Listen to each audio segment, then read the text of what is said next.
जय हिंद साथियों। हम बात करेंगे आज की क्लास में प्रेजेंट इंडिफिनिट टेंस। और प्रेजेंट इंडिफिनिट टेंस में भी हम लोग सिंपल सेंटेंस या अफर्मेटिव सेंटेंस के बारे में हम लोग बात करेंगे।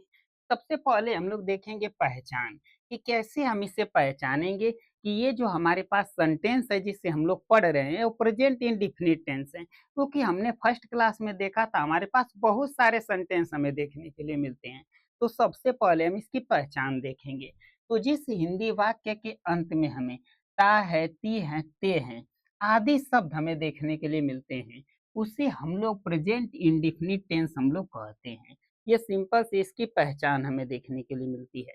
अब ये कैसे यहाँ पे इसको हम समझेंगे, तो इसको यहाँ से समझा जा सकता है। देखिए, ये हमारे पास कुछ सेंटेंस है, वाक्य हैं, और इसके अंत में देखिए ता हूँ, ती है, ता हूँ, ता है, ता हूँ, ता हूँ, ती है, ता हूँ, ती है, ता है, ता है।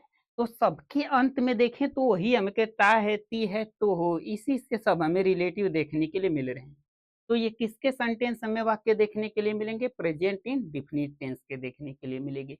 यही इसकी सिंपल सी हमें क्या देखने के लिए मिलती है? पहचान हमें देखने के लिए मिल जाती है। पहचान जब हमारे पास कंप्लीट हो जाता है, अब इसको कैसे हम ट्रांसलेशन करेंगे, इसका कैसे इसको इंग्लिश में हम लोग इसे चेंज करेंगे, तो हम यहाँ से उसे समझ सकते हैं अनुवाद बनाने का नियम, कि इसे इंग्लिश में हम लोग ट्रांसलेशन ऑफ रूल कहते हैं, कि कैसे हम अनुवाद करेंगे, कि इसे हिंदी दिया रहेगा उसको कैसे इंग्लिश में चेंज करेंगे, इससे हमें यहाँ पे समझेंगे। तो इससे के लिए हमें कुछ रूल हमें याद रखने होंगे, कुछ नियम हमको याद रखने होंगे। सबसे पहला रूल हमें क्या याद रखना है यहाँ पे, कि अगर हमारे पास कर्ता है, कर्ता यानी जिसे इंग्लिश में हम सब्जेक्ट कहते हैं, ही मिल जाएगा, सी मिलेगा, इट मिलेगा, या नेम हम किसी का भी हमें नाम देखने के लिए मिलेगा, तथा एक वचन हमारे पास कर्ता होगा, इसे सिंगुलर हम लोग कहते हैं। एक वचन हमारे पास कर्ता जहाँ पे भी देखने के लिए मिल जाएगा, वहां पे हम लोग क्रिया के पहले रूप में, क्रिया के अंत में यस और ईएस का प्रयोग करते हैं। ये क्या होता है, ये हम आगे इसे डिटेल से समझेंगे। फिलहाल बस हमें यह समझ लेना है कि अगर कर्ता हमारे पास ही रहेगा, सी रहेगा, या इट, या किसी व्यक्ति का नाम हमारे पास दिया रहेगा, या कोई सिंगुलर हमारे पास कर्ता रहेगा, उसके साथ हम लोग क्रिया के अंत में यस और ईएस का प्रयोग हम लोग करेंगे। बस ये यहाँ पे हमको अच्छे से समझ लेना है। इसके बाद बात करेंगे रूल 2 अर्थात दूसरे हम रूल के बारे में। तो दूसरा रूल क्या कहता है कि आई अगर हमारे पास कर्ता होगा, या वी हमारे पास कर्ता होगा, या दे हमारे पास कर्ता होगा, या यू हमारे पास कर्ता होगा, तथा तथा हमारे पास कोई बहुवचन कर्ता होगा, यहाँ पे बहुवचन होगा, ठीक है। यहाँ पे क्या होगा? बहुवचन होगा। हमारे पास कर्ता अगर हमको देखने के लिए मिलते हैं, आई, वी, दे, यू, तथा बहुवचन कर्ताओं के साथ क्रिया के पहले रूप में, क्रिया के अंत में यस और ईएस का प्रयोग हम लोग नहीं करते हैं। इस चीज को याद रखिएगा कि यस और ईएस का प्रयोग हम कब करेंगे? जब हमारा कर्ता ही रहेगा, सी रहेगा, इट रहेगा, नेम रहेगा, या कोई एक वचन कर्ता रहेगा, तो ही हम क्रिया के अंत में यस और ईएस हम लोग जोड़ेंगे। अन्यथा हम क्रिया के अंत में यस और ईएस का प्रयोग हम लोग नहीं करेंगे। तो ये दो हमारे पास रूल हो गए। अब यहाँ से हमें कैसे पता चलेगा कि किसके साथ हम लोग यस का प्रयोग करेंगे, किसके साथ हम लोग ईएस का प्रयोग करेंगे? तो यहाँ पे हम एक यहाँ पे कंप्लीट करना चाहेंगे ईएस के प्रयोग का। एक हम लोग देख लेंगे तो दूसरा हमें अपने से ही आ जाएगा। ईएस का प्रयोग की हम बात करेंगे।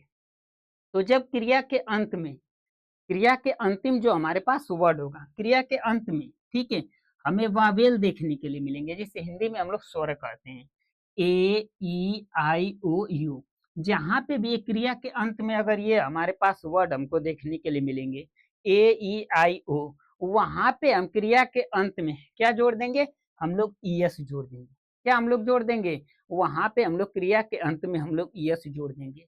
और जहां पे क्रिया के अंत में अगर इनको छोड़ के, अगर इनको पांचों को छोड़ के कोई भी हमारे पास वर्ड आ जाता है, क्योंकि हमारे पास पढ़े हैं कि हमें एबीसीडी या अल्फाबेट में हमें 26 देखने के लिए मिलते हैं, तो इन 5 को छोड़ के अगर हमारे पास 21 बचते हैं, जिसे हम लोग कॉन्सोनेंट कहते हैं, वो अगर वहां अगर हमको 21 हमको कॉन्सोनेंट हमें देखने के लिए मिल जाएंगे क्रिया के अंत में, उसके साथ हम यस का केवल प्रयोग करेंगे, ईएस का प्रयोग हम लोग नहीं करेंगे।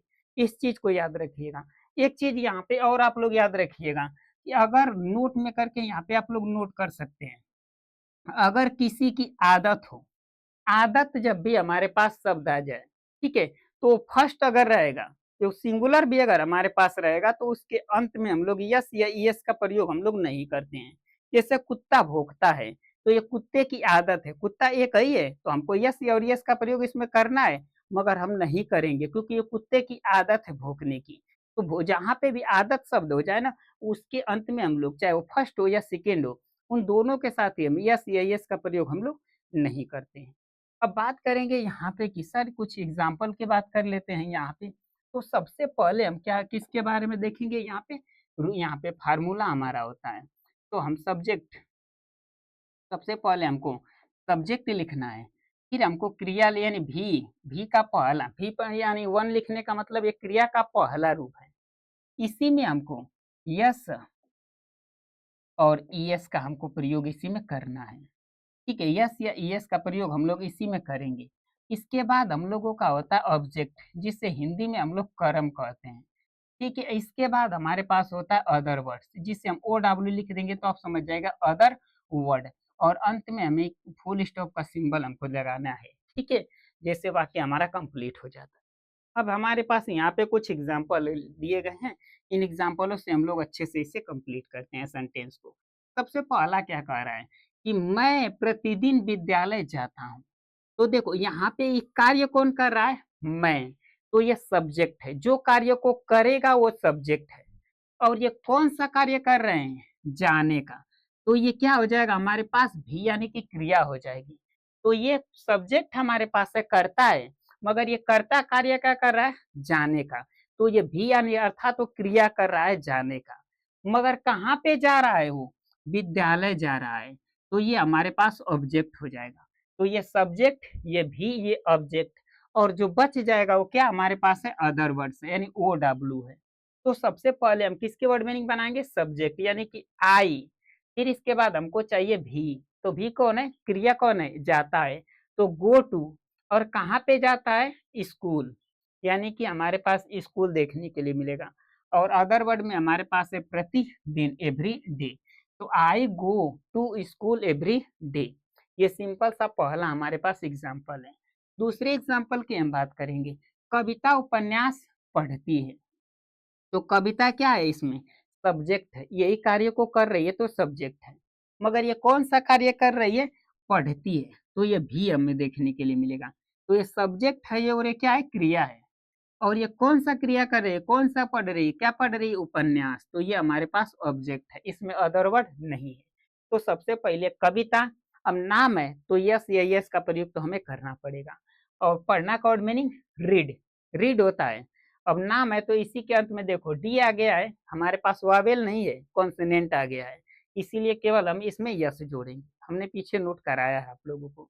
और क्या चीज, और नोवेल, मतलब होता है उपन्यास, कविता रीड्स अ नोवेल। इस तरह से हमारा दूसरा एग्जाम्पल कंप्लीट होता है। हम बात करेंगे तीसरे एग्जाम्पल के बारे में, मैं विद्यालय से 4 बजे लौटता हूँ। तो कार्य कौन कर रहा है, मैं, कौन सा कार्य कर रहे हैं, लौटने का। तो ये सब्जेक्ट है, और ये हमारा हो जाएगा क्रिया, यानी जिसे हम भी कहते हैं। और कहाँ पे से लौटेंगे, विद्यालय से, तो ये हमारे पास ऑब्जेक्ट यानी कि वो हमें देखने के लिए मिलेंगे। ठीक है, और कब लौटेंगे, 4 बजे, तो ये हमारे पास अदर वर्ड हमको देखने के लिए मिल जाएंगे। इन्हीं अगर आप इस तरह से अगर पहचान पाएंगे तो बिल्कुल सेंटेंस, हर एक सेंटेंस आपको आसानी से कंप्लीट कर पाएंगे। तो सबसे पहले आई मैंने मैं, ये हो गया। अब इसके बाद ये भी है, क्रिया यही है। तो रिटर्न मैंने लौटता है। अब आई जो है ना वो प्लूरल है, तो यस ये इसका प्रयोग तो होगा नहीं।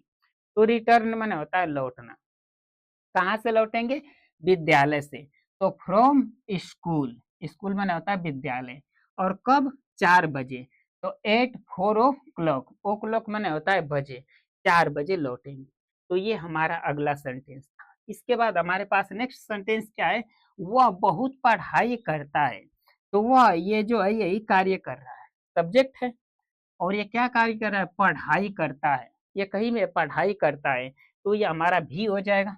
क्या हमको देखने के लिए मिलेगा? भी, यानी कि जिसे क्रिया कहते हैं। और कैसी पढ़ाई कर रहा है? बहुत, तो ये हमारा ऑब्जेक्ट हो जाएगा। तो इसकी वर्ड मीनिंग हो जाएगी ही, और स्टडी होता है लास्ट में, ये आएगा स्टडी, तो इसमें यस जोड़ देंगे तो खुद ही बन जाएगा ईएस। तो स्टडीज, और लूट माने होता है बहुत, तो ही स्टडीज अ लूट, वह बहुत पढ़ाई करता है। इसके बाद हमारे पास नेक्स्ट एग्जांपल है, मैं हर शाम चाय पीता हूँ। तो कार्य कौन कर रहा हूँ? मैं। और कौन सा कार्य कर रहा हूँ? पीने का। तो सब्जेक्ट, और ये हो जाएगा क्रिया ने भी। क्या पी रहा हूँ? चाय, तो ये हमारे पास हो जाएगा ऑब्जेक्ट। और ये क्या हो जाएगा? हर शाम क्या है? अदर वर्ड है। तो आई, पीना का वर्ड मीनिंग ड्रिंक, अब ये प्लूरल है तो यस, ये इसका प्रयोग नहीं होगा। और क्या चीज? टी, क्या पी रहे हैं? चाय। टी, टी माने चाय होता है। एवरी इवनिंग, एवरी इवनिंग माने होता है हर शाम। तो ये हमारे पास हो जाएगा, ये सेंटेंस हो जाएगा हमारे पास, I drink the tea every evening. Next example हमारे पास है आई, मैं, यानी कि ये सब्जेक्ट हो जाएगा। हर रविवार को क्रिकेट खेलता हूँ। तो ये मैं कार्य कर रहा है, और कौन सा कार्य करेंगे? खेलने का। मगर क्या खेलेंगे? क्रिकेट खेलेंगे। तो ये भी है, ये हमारे पास ऑब्जेक्ट हो जाएगा, और ये सब्जेक्ट है, तो ये क्या हमारे पास हो जाएगा? अदर वर्ड हो जाएगा। तो आई प्ले मैंने खेलना, और क्या खेलेंगे? क्रिकेट मैंने होता है क्रिकेट। इसके बाद हर रविवार का एवरी संडे, संडे माने रविवार होता है। I play cricket every Sunday. इसके बाद नेक्स्ट एग्जांपल हमारे पास है, वह बहुत अच्छा चित्र बनाती है। यहाँ पे लड़की है, तो यह हमारे पास यही कार्य करती है वह। और ये कार्य कौन सा करती है? चित्र बनाने का। ये क्रिया हो जाएगा हमारे पास, यही क्रिया कर रही है वो। मगर कैसा चित्र बनाती है? बहुत अच्छा, वेरी वेल। तो यहाँ पे हो जाएगा सी, लड़की है तो ही का वर्ड मीनिंग सी लगाएंगे, ठीक है, वह का वर्ड मीनिंग। और ये क्या करती है? ड्राइंग। यस यहाँ पे देखने के लिए मिलेगा डब्लू, क्योंकि वावेल नहीं है तो यस इसमें हम लोग ऐड कर देंगे। और कैसा चित्र बनाती है? बहुत अच्छा, वेरी वेल। तो आई ड्रॉ वेरी वेल। इसके बाद नेक्स्ट एग्जांपल है, मैं अपने देश से प्रेम करता हूँ। यह है सब्जेक्ट, और कार्य करते हैं प्रेम करने का, और अपने देश से यानी माई कंट्री। तो आई, क्योंकि आई के साथ हमेशा अपना कोड मीनिंग माई लगता है, हम देखेंगे आगे। आई लव माई कंट्री, वह रोज एक कविता सुनती है। तो यहाँ पे देखिएगा, वह रोज एक कविता सुनती है, लड़की है, ये कार्य करती है सुनने का। कौन सा क्या सुनती है? कविता। और रोज, ठीक है, रोज एक कविता सुनती है। तो सी री केप्ट, यस आप जोड़ दीजिए, यहाँ पे ई होता है ना, यस यस जोड़ देंगे तो खुद यस हो जाता है। तो रिकेप्ट अ पोयम, और इसके बाद रोज का मतलब होता है डेली। तो ये हमारे पास हो जाएगा, वह रोज एक कविता सुनती है। नेक्स्ट एग्जांपल हमारे पास हो जाएगा, शिक्षक छात्रों को प्रेरित करता है। प्रेरित करना का वर्ड मीनिंग होता है मोटिवेट, क्या? मोटिवेशन। तो टीचर, मोटिवेशन, अब टीचर एक है, ठीक है, तो मोटिवेशन में हम यस जोड़ेंगे, क्योंकि ये लास्ट में हमको यन आता है। और ये क्या हमारे पास वावेल नहीं है, कॉन्सोनेंट है। जब कॉन्सोनेंट आएगा तो यस हम जोड़ते हैं। हमने पीछे आप लोगों को नोट कराया है, बस वो याद रख लीजिएगा, बाकी सबके साथ हम यस का यूज करते हैं, ठीक है। और इसके बाद किनको मोटिवेशन करते हैं? द स्टूडेंट मैंने होता है विद्यार्थियों। वह सब्जियां बेचता है, ही सेल, बेचना का वर्ड मीनिंग हो जाएगा सेल, वेजिटेबल्स मैंने होता है सब्जियां। तो इस तरह से करके हमारे पास यहाँ कुछ एग्जाम्पल दिए गए थे। इन सभी को आई होप, आशा करते हैं कि आप सभी लोगों को ये अच्छे से समझ में आ गए होंगे। और कुछ एग्जाम्पल आप लोगों के लिए, आप उस पर प्रैक्टिस कीजिएगा, एक्सरसाइज कीजिएगा। जय हिंद साथियों। ये आप लोगों के लिए है।